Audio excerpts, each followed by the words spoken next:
World top rankings ఉన్న universities లో ఎలాంటి IELTS రాయకుండా ఫ్రీ ఎడ్యుకేషన్ అండ్ స్కాలర్షిప్ అందుకోవాలంటే కాంటాక్ట్ విదేశ్ కన్సల్ట్స్.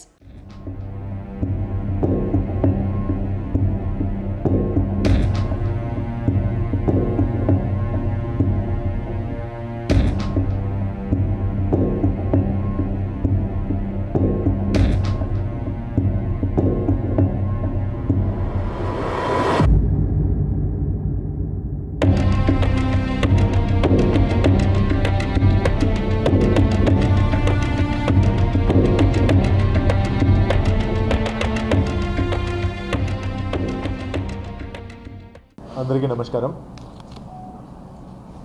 1వ తేదీ ఈ డిసెంబర్ నెల 1వ తేదీ అనంతపురం 1 టౌన్కి ఒక కంప్లైంట్, మొహమ్మద్ అలీ అనే వ్యక్తి మిస్సింగ్ కంప్లైంట్ ఒకటి వస్తే అది నమోదు చేయడం జరిగింది 385/23.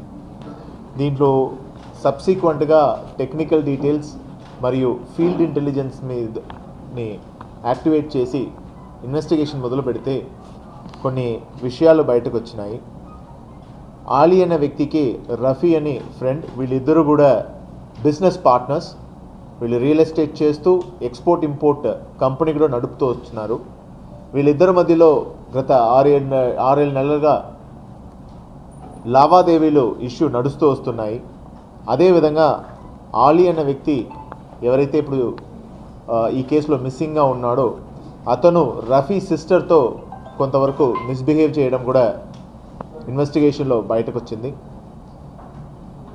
ఆన్ 27th ఆలీ బెంగళూరుకు వెళ్తున్నాడని చెప్పి ఇంటి నుంచి బయటకు వచ్చినాడు.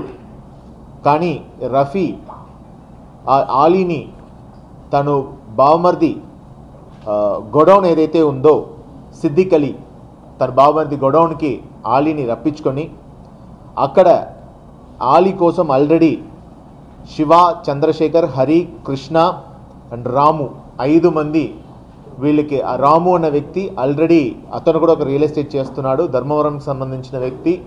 Is a very close friend of Rafi. So Rafi ద్వారా రాము అండ్ రఫీ ఇద్దరు కూడా మిగతా వాళ్ళని రప్పించుకొని అక్కడ అలీని గొడౌన్లో కొట్టడం జరిగింది.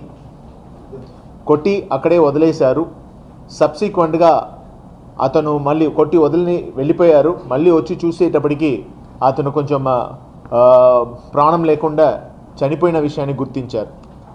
సబ్సిక్వెంట్గా అడు చనిపోయాడన్న విషయం తెలిసిన తర్వాత ఈ రఫీ ఏం చేశాడంటే ఆ డిసీజ్డ్ సెల్ ఫోన్ని తనతో పెట్టేసుకొని ఈ బాడీని ఎలాగైనా డిస్పోజ్ చేద్దామని తన sister Karishma and wife Gousia and Siddiq Ali బావమర్ది వీళ్ళ సహకారంతో ఈ బాడీని ఒక నానో కార్ కూడా శ్రీనివాస్ అన్న వ్యక్తికి సంబంధించిన వెహికల్.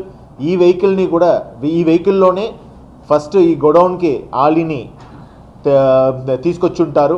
ఇదే వెహికల్లోనే బాడీని ఎక్కించుకొని వీళ్ళు ప్రొద్దుటూర్, జమ్మలమడుగు ప్రాంతం అంతా ఎక్కడో ఒక చోట్ల బాడీని డిస్పోజ్ చేసేస్తామని ఆలోచించుకుంటూ తిరిగారు.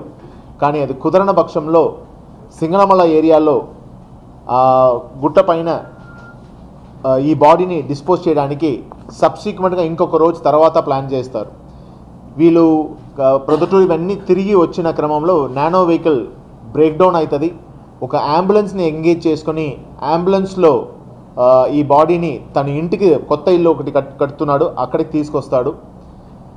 అక్కడ వచ్చిన తర్వాత ఈ బాడీని ఎలా డిస్పోజ్ చేద్దామన్నప్పుడు దృశ్యం మూవీలో ఏ విధంగా ఈ ఒక ఇది చూపించారో ఆ ప్యాటర్న్ ఫాలో అవుతామని వీళ్ళు కుటుంబ సభ్యులు నిర్ణయించుకొని వీళ్ళ బాడీ డిస్పోజ్ చేయడానికి మరుసటి రోజు ఈ సింగనమల్ల గుట్ట దగ్గర డిస్పోజ్ చేయడానికి అక్కడ ఉన్నటువంటి కటారి సహాయం కూడా తీసుకొని చేయడం జరిగినాయి.